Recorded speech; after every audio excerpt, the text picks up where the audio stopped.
Amen. Il est vivant? Il est ressuscité.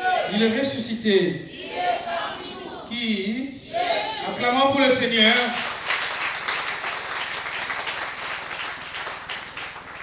Sur un fond sonore, nous invitons l'enseignant de ce matin. Sur un fond sonore.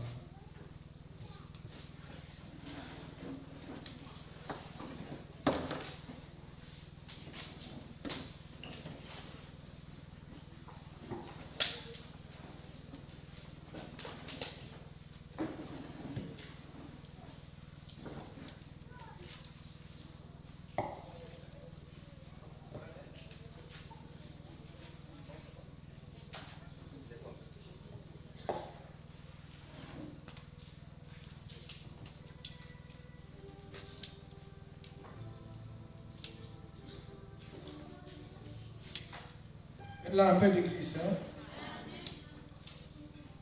Nous sommes en face de Yaémile Nossi. Yaémile Nossi, du groupe de prière Renouveau Charismatique, La Clarté de Thiévi, paroisse Saint-Jean Apôtre de Thiévi au Togo.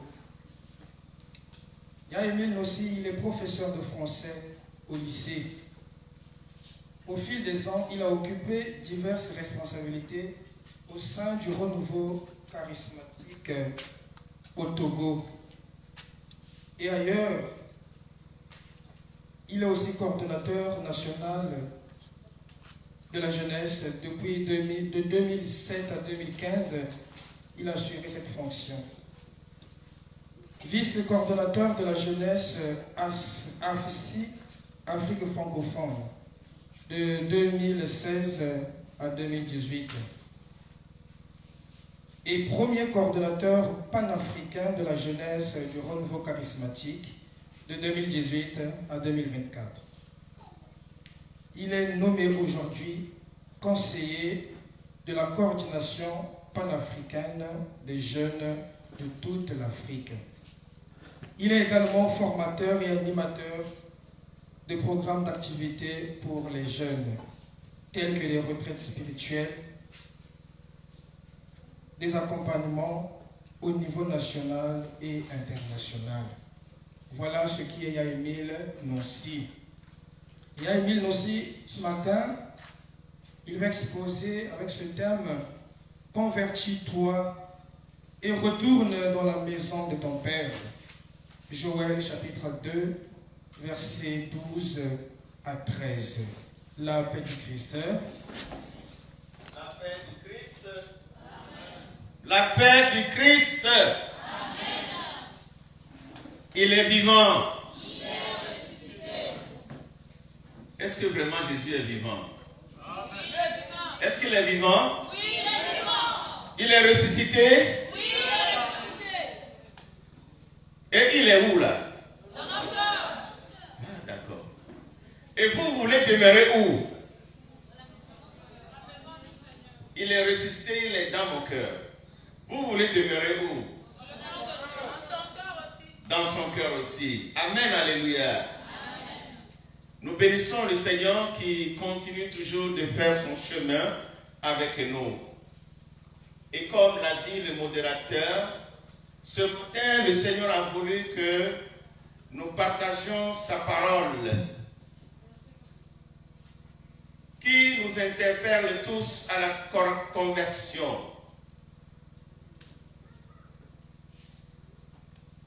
Mais, chers amis jeunes, en s'inscrivant dans la dynamique de ce forum national des jeunes du renouveau du Congo-Brazzaville, deuxième édition bien sûr, qui se veut pour thème général « Jeune, sois le modèle de ta génération, je ferai de toi pécheur d'hommes. » Pécheur d'hommes. Et avant de commencer, proprement dit, le partage d'expérience sur le thème qui m'a été confié, j'aimerais, frères et sœurs, partager encore avec vous une fois le message, juste le début du message du pape Saint Jean-Paul II à tous les jeunes du monde entier, à l'occasion de l'année internationale de la jeunesse le 31 mars 1985. Tel message qui continue toujours de retentir dans nos oreilles, mieux dans nos cœurs. Qu'est-ce que le Saint-Père dit? Si l'homme est la route fondamentale et la route quotidienne de l'Église, on comprend bien pourquoi l'Église accorde une importance particulière à la période de la jeunesse. Elle est une étape clé dans la vie de tout homme. Vous les jeunes, vous incarnez précisément cette jeunesse. Vous êtes la jeunesse des nations et des sociétés. Amen. Vous êtes la jeunesse de toute famille et celle de l'humanité entière. Amen. Vous êtes la jeunesse du Congo-Brazzaville et de toute l'Afrique et du monde entier. Amen. Vous êtes aussi la jeunesse de l'Église. Tous, nous portons notre regard sur vous, car tous, grâce à vous, nous redevenons sans cesse, pour ainsi dire, jeunes avec vous. Chers jeunes du Congo-Brazza, avec vous, nous tous qui sommes ici, nous devenons jeunes, parce que c'est un état d'esprit. Amen. Et de cœur. Oui. Vous savez que l'Église a une importance sur nous, les jeunes. Et comme le Saint-Père vient même de le dire, c'est pourquoi votre jeunesse n'est pas seulement votre propriété. On n'est pas jeune pour soi-même seulement. On est jeune pour les autres aussi, pour son frère à côté. Et voilà pourquoi tout au long de ce forum, le Seigneur veut faire de nous des pêcheurs d'âmes. L'évaluation des jeunes pour les jeunes. C'est très important. Vous n'êtes pas jeune pour vous-même. C'est le Saint-Père qui l'a dit. Oui, elle est faite de l'ensemble de cette durée que tout homme parcourt au long de son itinéraire pendant sa vie. Et en même temps, elle est un bien propre à tous. Elle est le bien de l'humanité elle-même. L'espérance est en vous, parce que vous appartenez à l'avenir. Elle est l'attente des biens à venir. L'avenir vous appartient, à vous les jeunes, comme il a appartenu avant vous à la génération des adultes et est devenu l'actualité avec vous. Fin de citation. L'Église, chers jeunes, vous regarde avec confiance et avec amour. Tel est le dernier message que le pape Paul VI nous a adressé à la fin du Concile Vatican II, le 8 décembre 1965. Il nous adresse encore aujourd'hui cette parole. L'Église vous regarde avec confiance et avec amour. Frères et sœurs, si l'Église nous regarde avec confiance et avec amour, il faut demeurer toujours dans cette confiance. Pour demeurer dans la confiance totale de l'Église et dans le cœur secret de Dieu, il nous faut nous convertir. Il nous faut demeurer dans la maison de notre Père.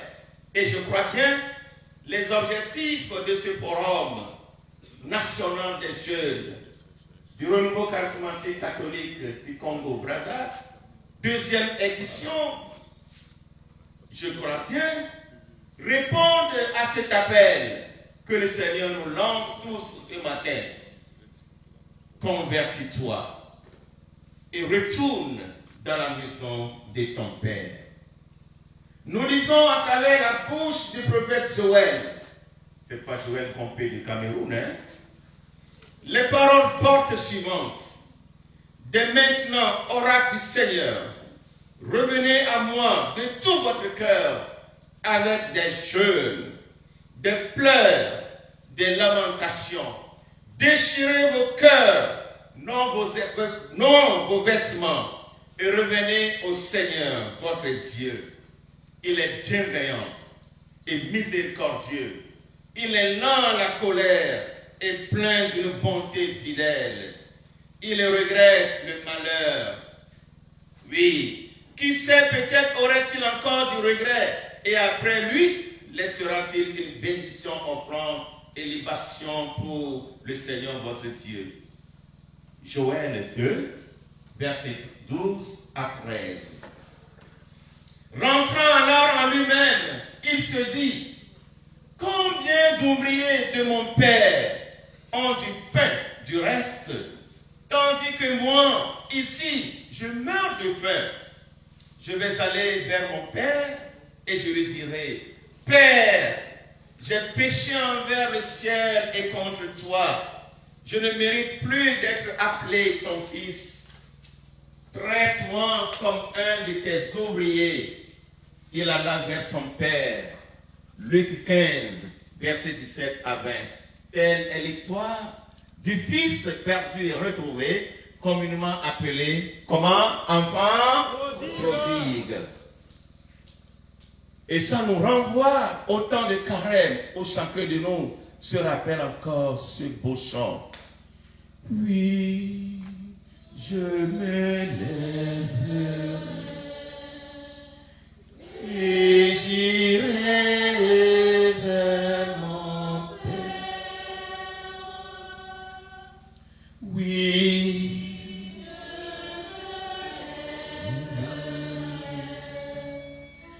et j'irai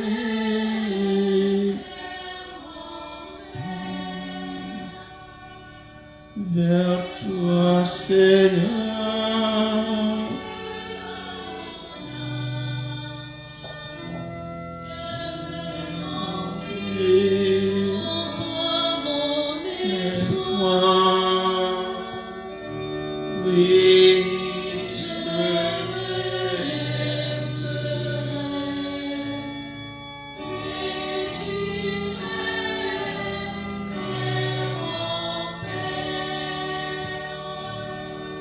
Frères et sœurs, chers jeunes, loin de nous plonger dans les lamentations, dans la tristesse liée à la passion,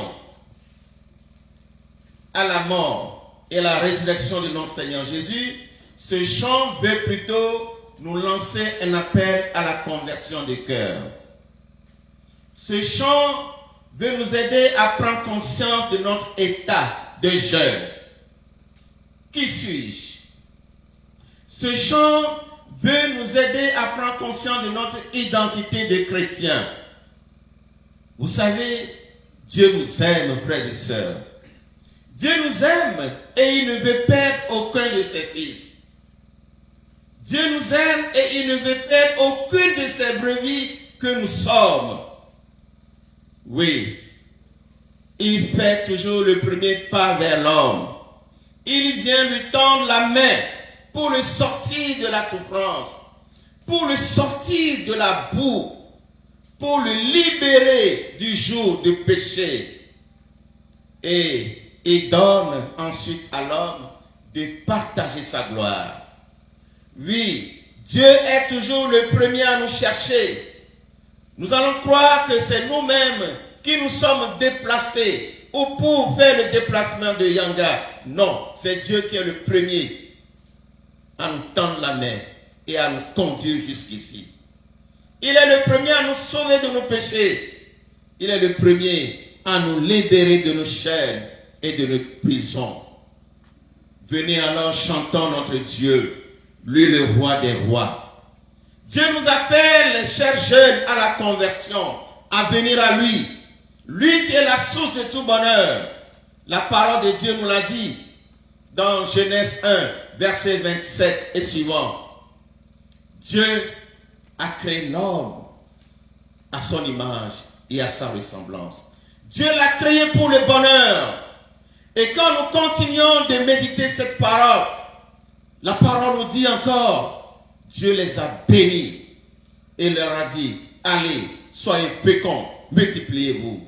Nous sommes des enfants de la bénédiction. Nous sommes des enfants créés par l'amour. Dieu nous aime tant, frères et sœurs. Pourquoi ne pas demeurer auprès de lui? Pourquoi nous allons chercher notre bonheur ailleurs? Que ce forum soit une interpellation pour chacun de nous. Oui, frères et sœurs, Dieu nous appelle à la conversion et c'est l'heure de la métanoïa, c'est-à-dire la transformation, la sanctification, oui, la configuration au Christ.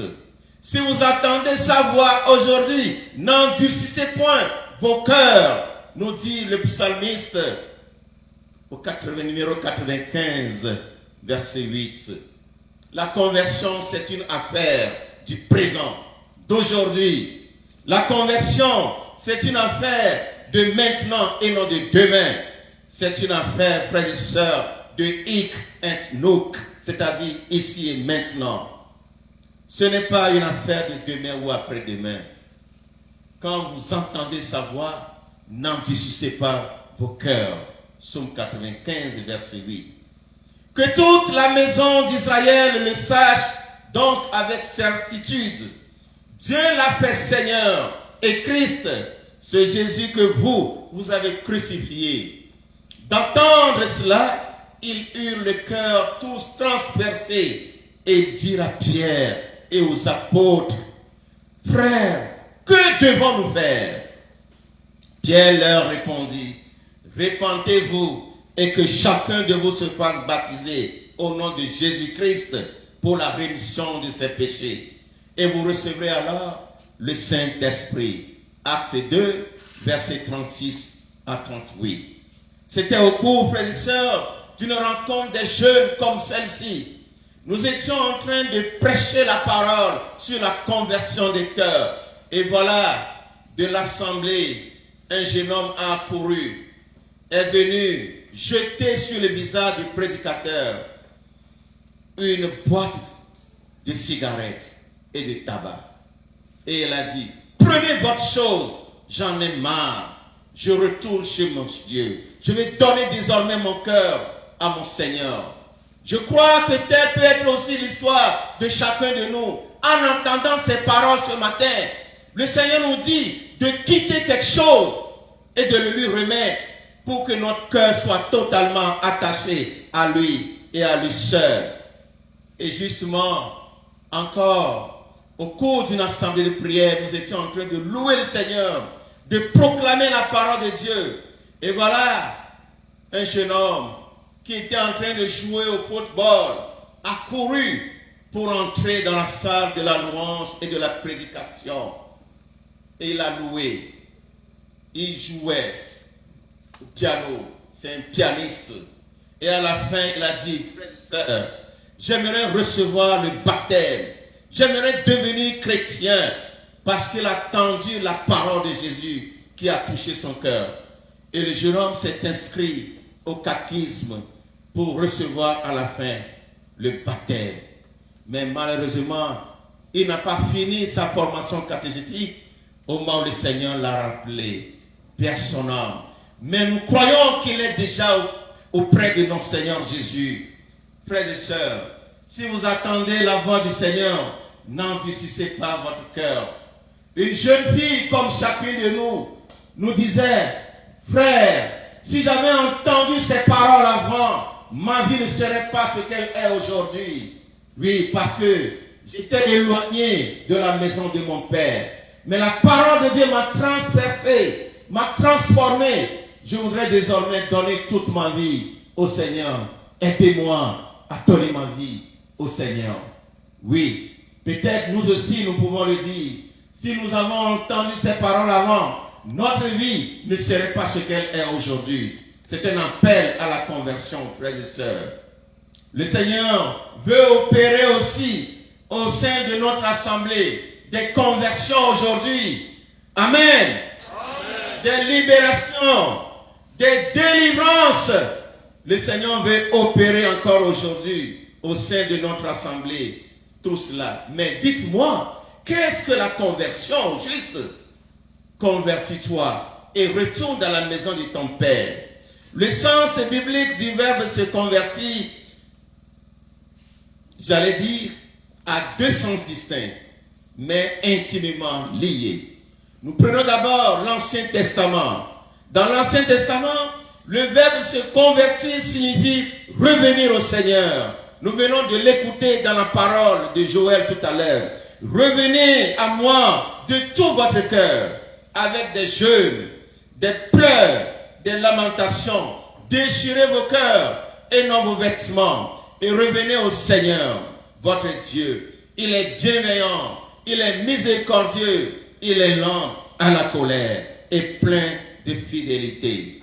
Oui, quand on dit se convertir, c'est revenir au Seigneur. Non, moi le Seigneur, je n'ai pas changé, nous dit la parole dans Malachie 3, versets 6 et 7. Mais vous ne cessez d'être fils de Jacob depuis le temps de vos pères. Vous vous écartez de mes prescriptions et ne les observez pas. Revenez à moi et je reviendrai à vous, déclare le Seigneur, le Dieu Tout-Puissant. L'expression « convertis-toi » selon l'Ancien Testament suppose qu'on était préalablement avec le Seigneur et ensuite on s'était éloigné de lui. Se convertir signifie, frères et sœurs, donc quitter tout ce qui éloigne de Dieu pour revenir à lui. Quand on dit converti, on se convertit, cela suppose que on doit quitter tout ce qui nous éloigne de Dieu pour revenir à lui. Il s'agit de nous détourner du mal et des idoles, c'est-à-dire de tout ce qui prend la place de Dieu dans notre cœur. Convertis-toi, jeune, cela voudrait dire quitte tout ce qui prend la place de Dieu dans ton cœur. Que chacun de nous, dans un recueillement personnel, discerne ce qui prend la place de Dieu dans son cœur. Oui, est-ce la convoitise, la haine, la méchanceté, l'injustice, le mensonge, l'idolâtrie, le vol, la débauche, la paresse? Est-ce le téléphone? Est-ce la télévision? Est-ce le temps que le Seigneur m'a donné qui maintenant prend sa place dans moi, mon cœur? Chacun de nous va dans un recueillement personnel chercher ce qui prend la place de Dieu dans son cœur.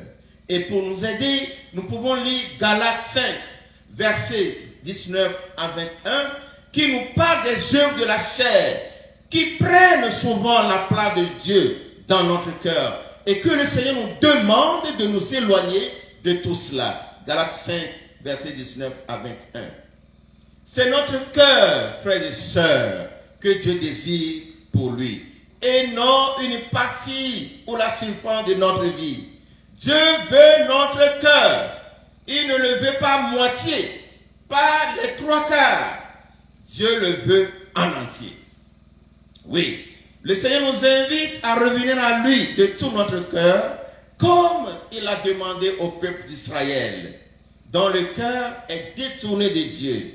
Le Seigneur dit au prophète Isaïe ceci: ce peuple ne s'approche de moi qu'en parole.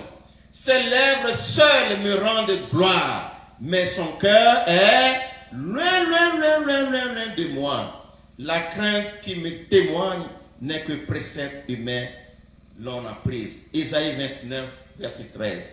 Cette jeunesse qui me loue, cette jeunesse qui me célèbre des lèvres, mais son cœur est éloigné de moi. Le Seigneur nous invite, frères et sœurs, à revenir à lui. Isaïe 29, verset 13. Chers jeunes, bien-aimés, est-ce qu'il vous arrive parfois de vous éloigner de Dieu?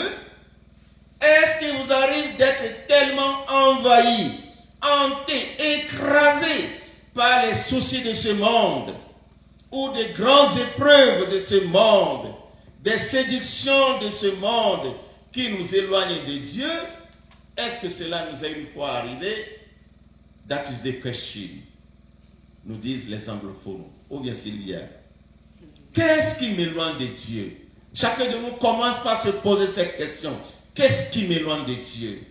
Et quelle résolution je dois prendre ici et maintenant, et où, pour revenir à Dieu? Oui, tant que tu vis, cher jeune, tu as la possibilité de revenir à Dieu. Cela s'appelle la repentance. Dieu désire ardemment que l'on revienne de tout cœur, oui, auprès de lui. Vous voyez le récit des sacrifices sur le mont Carmel. Il arrivait un moment où le peuple d'Israël était complètement détourné de Dieu. Ce peuple adorait les dieux ou les divinités de Jézabel au temps du roi Akaz. Tout le peuple se tournait plutôt vers cette divinité-là. Jézabel qui incarne la débauche par excellence et qui a tenté même de séduire le prophète Élie, prophète du feu. Le Seigneur a interpellé le prophète Élie. Rassemble le peuple de Dieu et demande-lui de tourner son cœur vers moi. Il y a appelé le prophète de Dieu Baal. Ça devient un challenge alors. Pour prouver au peuple d'Israël combien de fois il est important de rester attaché, collé à son Dieu. Qu'est-ce que le prophète Élie a dit au prophète de Baal? Pour mettre leur Dieu à l'épreuve.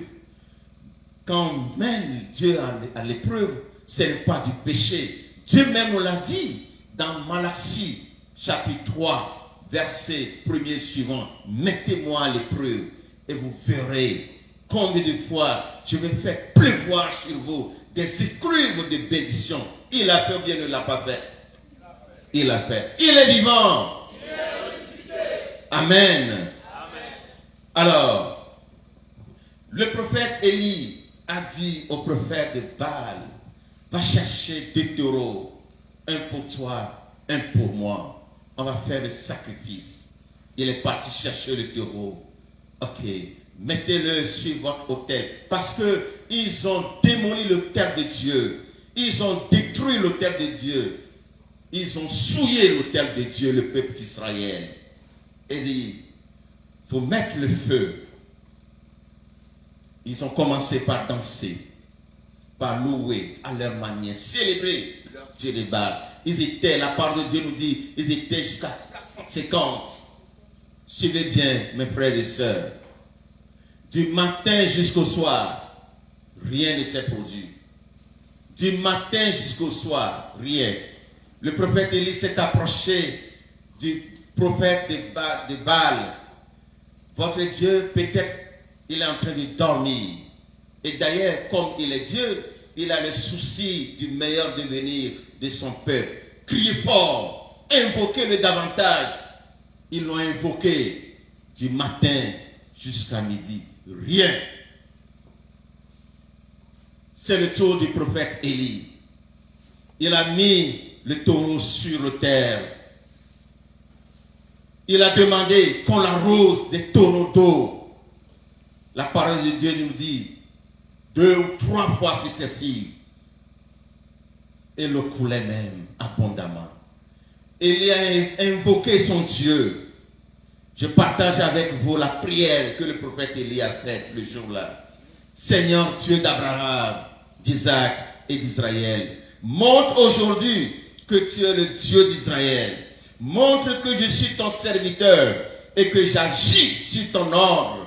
Réponds-moi, Seigneur, réponds-moi. Alors, les gens sauront que c'est toi, le Seigneur, qui est Dieu. Et ainsi, tu ramèneras leur cœur vers toi. Et ainsi, tu ramèneras leur cœur vers toi. Et c'est ce qui a été fait. Le prophète Élie a commencé par invoquer son Seigneur. Le feu est descendu du ciel pour brûler, pour consumer, j'allais dire calciner tout le taureau. Le peuple d'Israël Waouh! Nous avons commis une erreur de quitter notre Dieu, Dieu de puissance de victoire, pour aller adorer le Dieu, c'est-à-dire de Babel, de Baal, pardon.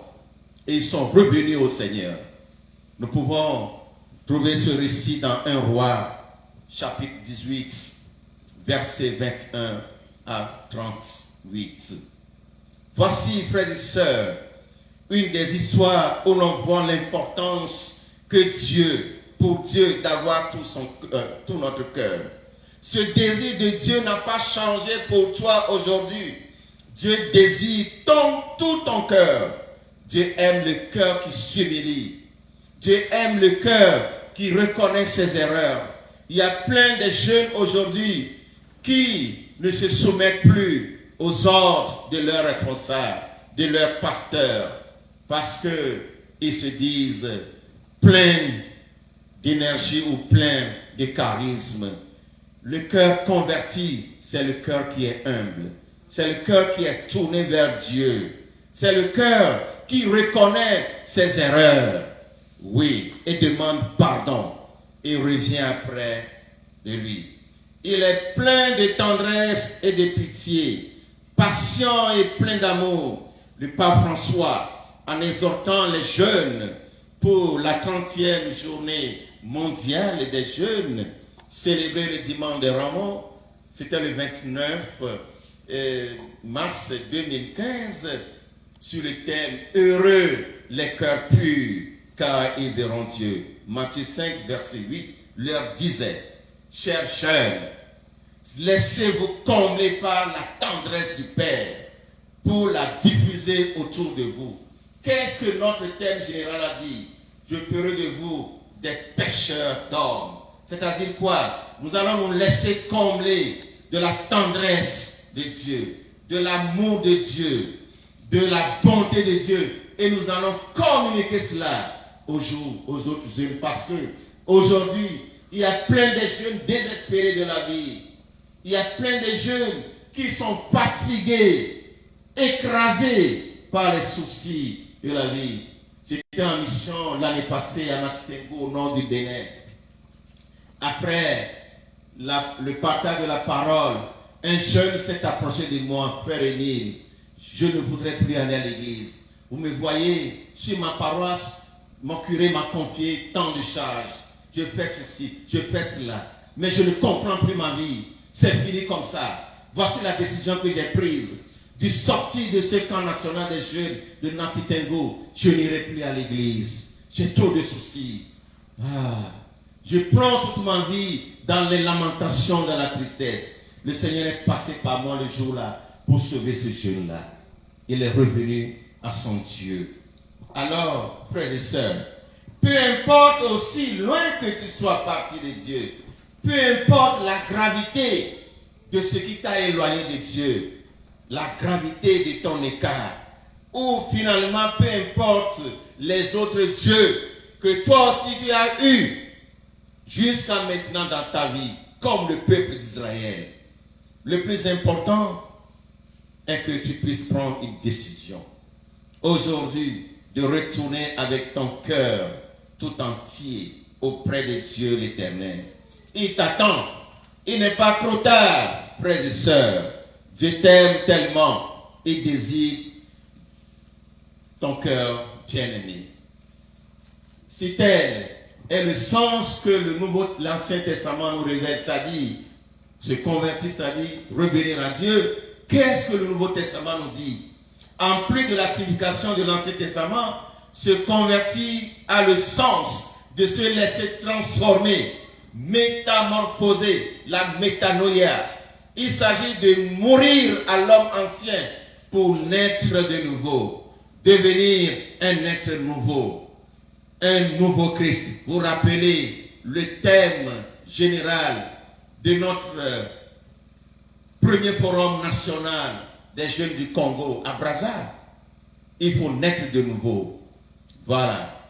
La parole de Dieu nous dit, si quelqu'un est en Christ, il est une nouvelle créature. 2 Corinthiens 5, verset 17. La conversion est le renoncement de la vie du vieil homme pour la vie nouvelle en Jésus-Christ. La conversion, c'est le renoncement au penchant mauvais, égoïste. La conversion, c'est l'abandon du mauvais chemin pour revenir à Dieu, pour retourner dans la maison de son Père, pour suivre Jésus-Christ. C'est le sens qu'a le verbe se convertir sur les lèvres de Jésus lui-même dans Marc chapitre 1, verset 15. Le temps est accompli et le règne de Dieu s'est approché. Convertissez-vous et croyez à... Amen. Oui, c'est l'étape initiale de la vie chrétienne. Le catéchisme de l'Église catholique au numéro 14 et 27 nous le précise en ces termes. Dans la prédication de l'Église, cet appel de conversion s'adresse d'abord à ceux qui ne connaissent pas encore le Christ et son évangile. Ainsi, le baptême est-il le lieu principal de la conversion première et fondamentale? Nous précise le catéchisme de l'Église catholique au numéro 14, verset 27. Frères et sœurs, il y a une première conversion qui est une expression de rencontre personnelle. Et il y a eu une conversion permanente de chaque jour. C'est à cela d'ailleurs, je crois bien, que le Seigneur nous invite ou bien nous appelle au cours de ce forum. Oui. Qu'est le fait de revenir à lui toutes les fois que nous avons chuté. Vous savez, le péché nous avilit. Le péché nous éloigne de Dieu. Notre conversion doit être concrète et permanente. Ce n'est pas une affaire d'un temps. La conversion doit s'approfondir sans cesse. Et nous retournons encore au catéchisme de l'Église catholique, cette fois-ci au numéro 14, 28, et qui nous dit: or, l'appel du Christ à la conversion continue à retentir dans la vie des chrétiens. L'appel du Christ à la conversion continue. C'est une affaire permanente. La conversion, oui, c'est une attitude permanente, sans cesse. Alors, cette seconde conversion est une tâche interrompue pour toute l'Église qui enferme des pécheurs dans son propre sein et qui est donc à la fois sainte et appelée à se purifier et qui poursuit constamment son effort de pénitence et de renouvellement. Catéchisme de l'Église catholique, numéro 14, 28. La conversion nous conduit ou nous engage sur la voie de sainteté, processus par lequel notre vieil homme doit être crucifié. C'est un combat, frères et sœurs, la conversion. Un combat contre le vieil homme, mais aussi contre le monde, nous dit l'évangéliste Matthieu au chapitre 11, verset 12. C'est-à-dire, la conversion est un combat contre la pression sociale qui nous pousse à agir contre la volonté de Dieu. Tout ce qui nous pousse à agir contre la volonté de Dieu nous éloigne de la maison de notre Père. Et la demande de conversion nous demande de quitter cela et de revenir à Dieu. C'est ça la conversion. C'est un combat. C'est un combat contre tout ce qui nous éloigne de la maison de Dieu. C'est-à-dire, le monde, c'est notre entourage. Ça peut être parents, frères, sœurs. Ça peut être amis. Ça peut être le milieu scolaire, estudiantin, professionnel, médiatique, numérique, vestimentaire. Le monde nous propose souvent de mauvaises choses à faire, à copier. Attention, l'apôtre Paul nous a déjà prévenu à ce sujet dans son épître aux Romains, chapitre 12, verset 2. Nous l'avons écouté hier. Vous êtes dans le monde, mais vous n'êtes pas de ce monde. Il nous demande de ne pas nous conformer aux habitudes de ce monde. Ne vous conformez pas au monde présent, mais soyez transformés par le renouvellement de votre intelligence pour discerner quelle est la volonté de Dieu, ce qui est bien, ce qui lui est agréable et ce qui lui est parfait. Romains 12, verset 2. Le monde nous propose beaucoup de choses. Je me rappelle, cette jeune fille de 23 ans, après l'obtention de son baccalauréat série D, voudrait passer des concours. Vous le savez très bien, aussi bien dans nos pays africains, que pour réussir à des concours lancés par l'État, il y a parfois des conditions à remplir. Qu'est-ce qu'on a proposé à cette jeune fille? Il y a une autorité qui l'a appelée. J'ai vu ton nom sur la liste de ceux qui vont passer le concours. La seule condition est que tu graisses les pattes. Vous comprenez l'expression graisser les pattes? Oui. Très bien. J'ai affaire aux jeunes adultes. Nous rendons grâce à Dieu pour cette maturité. La jeune fille dit, niet, je ne livre pas mon corps. Même si je ne passe pas ce concours, le Seigneur qui a dit, il va ouvrir les écluses du ciel pour que les bénédictions des grâces pleuvent, tombent sur moi, va me bénir et je vais gagner ma vie. Elle a refusé. Je vous assure, frères et sœurs, aujourd'hui, elle n'a pas passé le concours, mais elle est plus heureuse que ceux qui ont passé le concours. Elle s'est mariée religieusement, elle a 2 enfants. Ce n'est pas fini. Le Seigneur l'a bénie. Vous rentrez au grand marché de Lomé aujourd'hui, elle a une grande boutique. Elle a une grande boutique. Elle est très heureuse. Le monde nous propose des choses qui nous éloignent de Dieu. Mais si nous restons fermes dans notre foi, enracinés notre foi en Jésus, à Jésus, sa grâce va nous accompagner et nous éloigner de beaucoup de choses. Amen.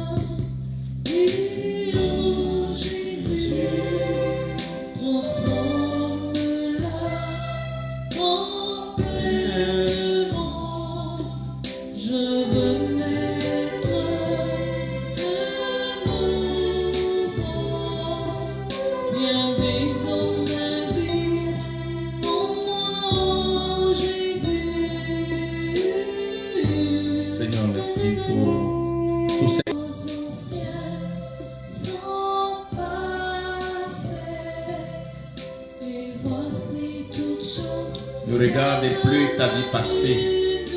Viens seulement au Seigneur. Viens à ton Seigneur Jésus. C'est lui qui a donné sa vie pour toi. Ne compte pas tout ce qui s'est passé. Ne regarde pas trop le motif de ton éloignement. Il a ses bras ouverts pour t'accueillir. Viens à lui.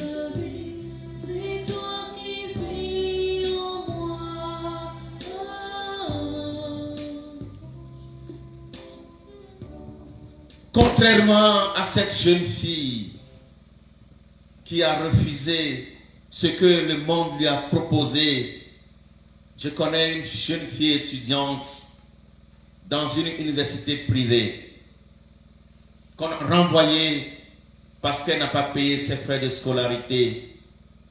Un monsieur l'a appelé, viens simplement. Les 600 000 dont tu as besoin, je vais te les donner. Et il lui a fait aussi des propositions que vous connaissez tous bien. La jeune fille s'est dit, je vais accepter parce que si je fais ça, qui le saura? Ça va rester entre moi et ce monsieur. Et je vais gagner les 600 000 pour aller payer mes frais de scolarité. Elle a livré son corps.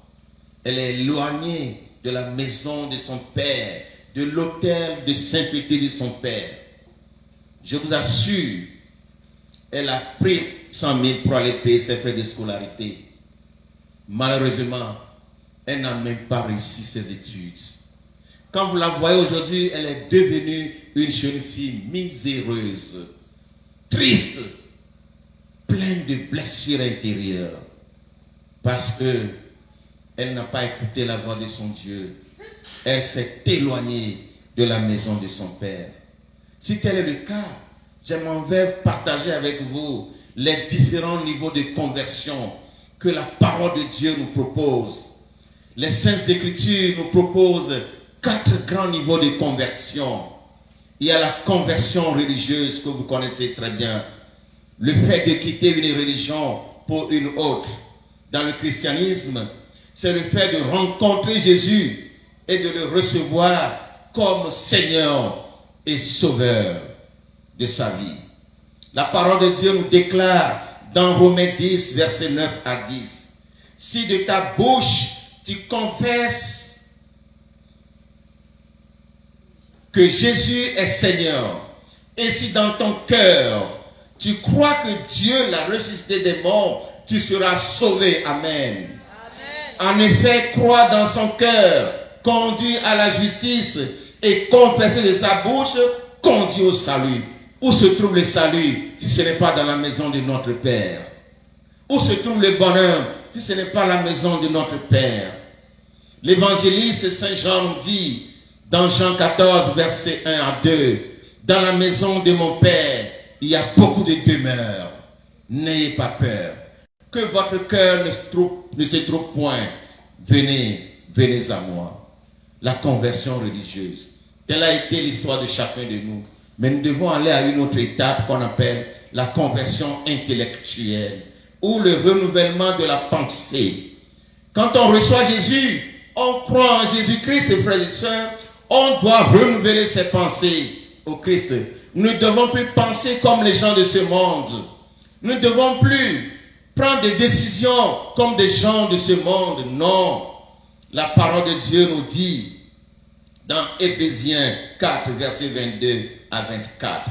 Éphésiens 4, versets 22 à 24. Il vous faut, renonçant à votre existence passée, vous dépouiller du vieil homme qui se corrompt sous l'effet des convoitises trompeuses. Il vous faut être renouvelé par la transformation spirituelle de votre intelligence et revêtir l'homme nouveau, créé selon Dieu dans la justice et la sainteté qui viennent de la vérité. Frères et sœurs, nous devons renouveler notre manière de penser, notre façon de faire. Oui, il y a des chrétiens parmi nous qui, quand leurs frères ou sœurs les offensent, attendent qu'ils viennent d'abord faire le pas, qu'ils viennent d'abord demander pardon. Ça, c'est notre tradition. Nous devons renouveler notre pensée traditionnelle. Nous pouvons aussi faire le pas. N'oubliez pas, la parole de Dieu nous dit, si tu vas faire des sacrifices sur l'autel et tu constates qu'il y a quelque chose, vous pouvez compléter, il y a quelque chose dans ton frère contre toi, comment toi tu peux savoir? Laisse là ton offrande et va te réconcilier avec ton frère. Pourquoi nous attendons qu'on vienne d'abord à nous? Au moment où nous aussi, nous pouvons faire le pas pour sauver cette âme. Peut-être il a eu peur. Peut-être il a peur. Peut-être il ne peut pas s'approcher de moi. Je peux faire aussi le pas. Dieu est le premier à faire le pas vers mon vrai ou faux. Pourquoi nous ne pouvons pas faire le pas vers notre frère pour le libérer de ce joug de rancune ou de péché ou de non-pardon? La conversion intellectuelle est le renouvellement de nos pensées. Il y a aussi ce qu'on appelle la conversion morale, 3e niveau. Quand la pensée est renouvelée, les actes moraux changent aussi.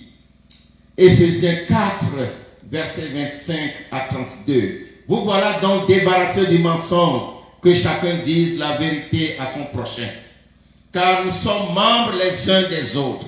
Êtes-vous en colère? Ne péchez pas. Que le soleil ne se couche point sur votre ressentiment. Ne donnez aucune prise au diable. Celui qui volait, qu'il cesse de voler. J'ai rencontré des jeunes voleurs ailleurs. Ça ne se trouve pas chez nous au Congo ici. Le Seigneur les interpelle à changer de comportement. Qu'ils prennent plutôt la peine de travailler honnêtement de ses mains afin d'avoir de quoi partager avec celui qui est dans le besoin. Aucune parole pernicieuse ne doit sortir de vos lèvres, mais s'il en est besoin, quelques paroles bonnes, capables d'édifier, d'apporter une grâce à ceux qui l'attendent. Soyez bons les uns pour les autres. C'est la parole de Dieu qui nous le dit. Ayez du cœur, pardonnez-vous mutuellement, comme Dieu vous a pardonné en Christ, pardon. Nous allons quitter encore Yanga, en gardant encore nos frères et sœurs dans nos cœurs. Vous pensez que ce cœur va se tourner vers le Seigneur? Vous pensez que ce cœur sera béni? Vous pensez que ce cœur va réussir? Jamais. Le Seigneur nous interpelle à nous convertir, à quitter tout ce qui dans nos cœurs est contre la volonté de Dieu.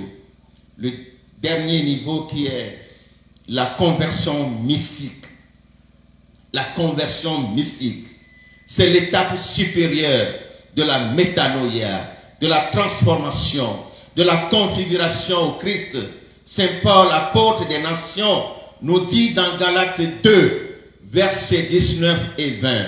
Galates 2, versets 19 et 20 ceci. Car moi, c'est par la loi que je suis mort à la loi, afin de vivre pour Dieu. Chaque jeune doit chercher à vivre pour Dieu et non pour soi-même. Oui. Avec le Christ, je suis un crucifié. Je vis, mais ce n'est pas moi qui vis.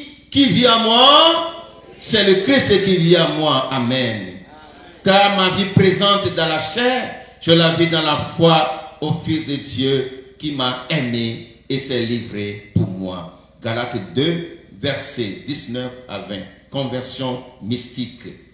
Et dans le Catechisme de l'Église catholique au numéro 545, nous lisons que Jésus invite les pécheurs à la table du royaume. Je ne suis pas venu appeler les justes, mais les pécheurs. Marc 2, verset 17. Jésus les invite à la conversion sans laquelle on ne peut entrer dans le royaume, mais il leur montre en parabole et en acte la miséricorde sans borne de son Père pour eux, l'immense joie dans le ciel pour un seul pécheur qui se répand. La preuve suprême de cet amour sera le sacrifice de sa propre vie sur la croix en rémission de nos péchés. Sur la croix, Jésus a tout payé pour moi. Il a tout payé. Ce qu'il me demande maintenant, c'est de revenir à lui. Et pour terminer, je m'en vais partager avec vous pourquoi il est urgent de retourner dans la maison de Dieu, de son Père. La dernière partie de mon partage. Comme nous le constatons, notre conversion est très importante pour avoir accès au royaume de Dieu. Nous avons besoin de la rémission de nos péchés tout en retournant dans la maison de notre Père.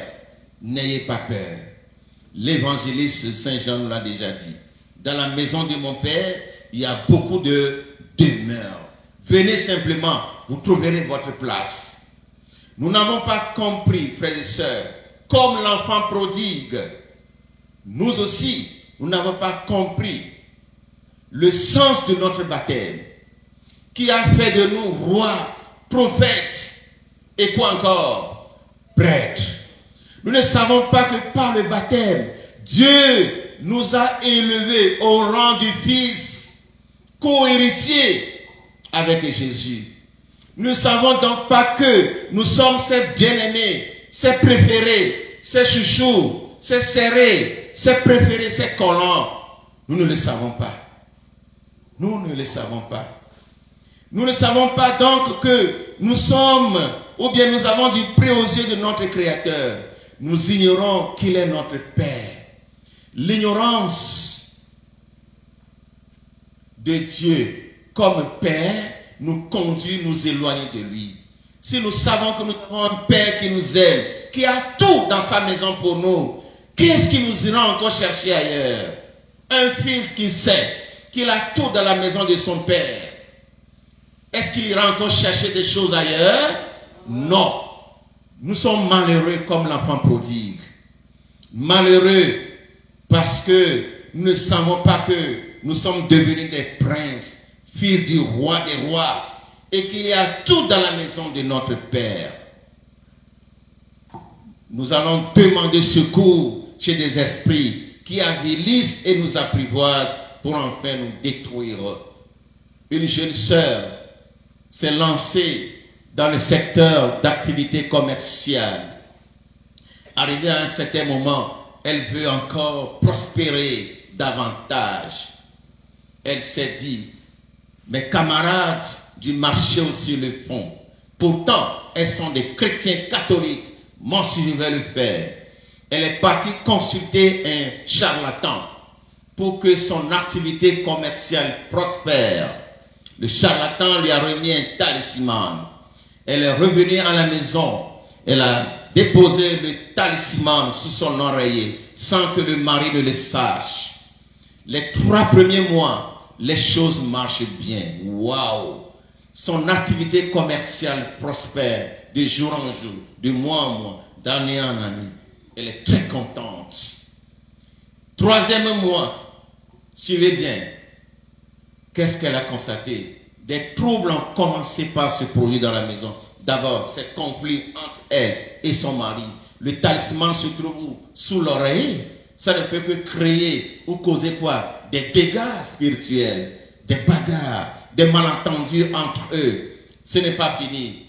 Malentendus entre elle et ses enfants. Toute la maison est complètement, j'allais dire, hostile à la vie.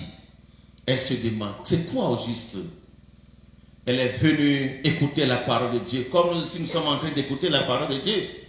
Et la parole est sortie que c'est comme cela. Elle a renoncé à cela. Elle est revenue à Jésus. Et désormais, sa vie a commencé par changer. Elle est devenue chrétienne convaincue. Et c'est elle-même qui témoigne l'acte qui l'a éloignée de son Dieu. Telle est aussi notre histoire. Nous vivons comme tout le monde alors que nous devons nous laisser conduire par le Saint-Esprit pour mener une vie de prince, frères et sœurs. À l'instar de l'enfant prodigue, nous avons quitté la maison de notre Père. Vrai ou faux? Nous avons quitté toutes les richesses qui sont en nous. Vrai ou faux? Nous avons dilapidé les biens reçus de Dieu pour des joies passagères. Revivons encore la grâce de notre baptême. Nous avons tout perdu, comme cet enfant prodigue. Au lieu d'être ouverts au Saint-Esprit pour le laisser nous remplir et accomplir ses œuvres en nous, nous nous sommes livrés au monde et nous avons étouffé la voix de l'Esprit Saint en nous. Le péché en nous a complètement enseveli. Notre corps, nous dit Saint Paul, qui est le temple du Saint-Esprit, a été utilisé pour commettre le mal. Le Saint-Esprit est contristé en nous. Il ne peut plus agir en certains où il agit, mais faiblement. Il agit, mais faiblement. Comme l'enfant prodigue, en quittant la maison de son père, est devenu malheureux, nous aussi nous sommes devenus malheureux. Vous nous voyez comme ça. Nous sommes bien portants, mais nous sommes des malheureux, des malades, des souffrants ambulants. Parce que spirituellement, nous ne tenons pas. La parole de Dieu nous interpelle à venir. Que faire? That is the question. Que faire? Tout à l'heure, la parole nous a dit, quand on a écouté la prédication de Pierre, ils se sont dit, frères, que devons-nous faire? Que devons-nous faire? L'unique et seule réponse, c'est de retourner dans la maison de notre Père. Retourner dans la maison de notre Père, il nous faut une prise de conscience. Vous savez, tout chrétien à un moment donné prend conscience de son état de chrétien de vie. Il y a un écart qui se crée entre ce que je suis ou je dois être et ce que je vis. Nous devons prendre conscience de notre identité de chrétien catholique. Oui. Quelle que soit la situation de chacun de nous, l'important, c'est de revenir à Dieu. Je note ici 3 éléments. Il y a d'abord ce qu'on appelle la prise de conscience. l'enfant prodigue a pris conscience, au moment où il a dit, rentrant alors en lui-même, c'est une prise de conscience. Il se dit, combien d'ouvriers de mon père ont du pain du reste, tandis que moi ici, je meurs de faim. Je vais aller vers mon père. Décision. Résolution. Hier, le père Alain nous le disait, si nous pouvons faire une pétition et la déposer dans les bureaux administratifs pour marquer tout ce que nous avons vécu au cours de ce forum, ça serait bien. Il faut toujours prendre une résolution, une décision. Décision. Oui, l'enfant prodigue a pris la décision, ce n'est pas fini. Il faut une action. Qu'est-ce qu'il a fait? Il s'est levé et il est parti où? Dans la maison de son père. Chers jeunes, nous aussi, nous devons nous lever. Nous devons nous lever pour aller dans la maison de notre Père. N'hésitons pas. Le pardon de Dieu est toujours là. Sa grâce nous accompagne. Prenons l'enfant prodigue. Il a fait du mal, mais il est revenu. Et qu'est-ce que le Père a fait? Le Père l'a rejeté? Non. Le Père l'a repris. Nous aussi, quel que soit le degré de notre éloignement, notre Père a les bras ouverts pour nous accueillir. Le Père l'a reçu sans lui demander des comptes, sans demander les détails sur ce qu'il a fait de sa vie pendant son éloignement, pendant son égarement. Mais nous, nous demandons nos comptes à nos frères et sœurs. Sans le critiquer, sans le sermonner. Si c'était nous, hey, viens, assois-toi, tu viens d'où? Dis-moi, mets sur la conscience tout ce que tu as avec bien là, ailleurs. Dis-moi, fais-moi les comptes. Le Père, sans demander des comptes, sans l'insulter, sans le punir, il le revêt de son manteau pour couvrir sa nudité. Voilà le sens du manteau dans le récit de l'enfant prodigue. Le péché, le mal nous met à nu, nous rend fous, insensés. Le Père couvre la nudité, la saleté de son Fils. Mais nous, nous exposons la nudité de nos frères et sœurs à travers nos calomnies, nos médisances, nos ondits. Le Père lui met l'anneau, signe de l'alliance, de la communion qu'il établit avec lui. Et enfin, il lui met les chaussures, signe de la royauté. Il retrouve alors tous ses droits dans la maison de son Père. Il n'est plus exclu à cause de son péché, puisque celui-ci a été lavé. Nous aussi, le Seigneur nous met les chaussures pour renouveler notre identité de fils de roi. Le Seigneur nous met au doigt des anneaux pour établir avec lui une nouvelle alliance, une communion. Oui, le Seigneur nous couvre du manteau. Chers jeunes, la métanoïa, une authentique conversion nous permettra de vivre une profonde communion avec Dieu et avec ses frères. Elle nous permettra de demeurer en toute sécurité dans la maison de notre Père. C'est seule la conversion qui nous permettra de demeurer en toute sécurité dans la maison de notre Père. Quand tu as le cœur dégagé, tu es serein. Vrai ou faux? Quand tu as le cœur dégagé, plein de vérité, tu es serein. Même s'il y a des troubles tout autour de toi, tu es serein. Oui. Le forum qui a pour préoccupation de chercher comment mettre dans le cœur des jeunes disciples du Christ la volonté de s'engager effectivement à vivre l'évangile dans leur vie et dans la société, nous interpelle. Le pape Benoît XVI de vénérée mémoire, dans son exhortation apostolique post-synodale Afrique et Monos au numéro 32, nous dit ceci pour conclure. Le Christ appelle constamment à la métanoïa, à la conversion.